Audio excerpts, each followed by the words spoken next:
السلام علیکم بچوں، آج جو ہمارا ٹاپک ہے وہ ہے آزمائش شرط ہے۔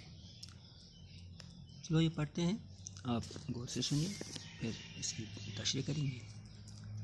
ایک بوڑھے آدمی نے مرتے وقت اپنے اکلوتے بیٹے کو نصیحت کی کہ بیٹا، آزمائے بغیر کسی کو اپنا دوست نہ بنانا اور کسی نہ کسی مرحلے پر اپنے عزیزوں اور رشتہ داروں کو بھی کسی آزمائش کے وقت ضرور پرکھنے کی کوشش کرنا تاکہ آئندہ کے لیے تمہیں تجربہ حاصل ہو۔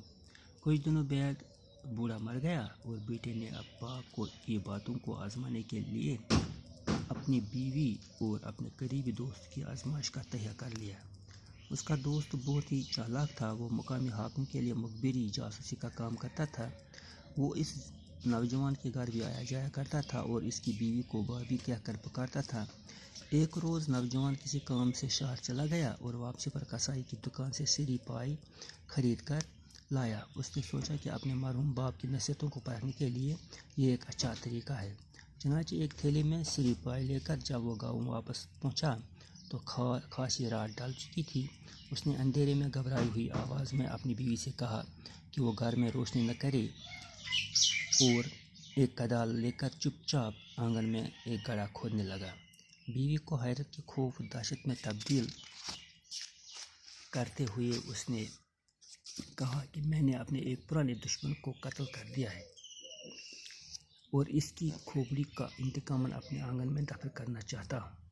بیوی چپ چاپ گڑھا کھودتی رہی اور نوجوان نے اپنے ہاتھوں سے تھیلے میں رکھی ہوئی دشمن کی کھوپڑی کو دفن کر دیا۔ اس کام سے فارغ ہو کر نوجوان تو گہری نیند سو گیا، لیکن اس کی بیوی کو خوف کے مارے ساری رات نیند نہ آ سکی۔ صبح کو نوجوان کہیں کام کرنے کے لیے چلا گیا تو اس کا دوست جو سرکاری جاسوس تھا کہ ان کے گھر میں داخل ہوا اور نوجوان کے بارے میں دریافت کرنے لگا۔ اس نے دیکھا کہ نوجوان کی بیوی کے چہرے پر ہوائیاں اڑ رہی ہیں اور اس کی آنکھیں سرخ ہو رہی ہیں۔ پہلے تو وہ سمجھا کہ میاں بیوی میں کچھ ناچاکی ہو گئی ہوگی، لیکن یہ بات اسے خلاف معمول محسوس ہوئی اور اس نے پوچھ ہی لیا کہ بھابی سچ سچ بتائیں کہ کیا بات ہے۔ یہ سننا تھا کہ نوجوان کی بیوی پھوٹ پھوٹ کر رونے لگی اور اس نے التجا کرنے لگی کہ بھیا تم ہی اپنے دوست کو بچا سکتے ہو۔ اس نے کہیں جا کر اپنے کسی پرانے دشمن کو قتل کر دیا ہے اور اس کا سر کاٹ کر لایا ہے جو رات کے اندھیرے میں ہم دونوں نے گڑھا کھود کر آنگن میں چھپا دیا ہے۔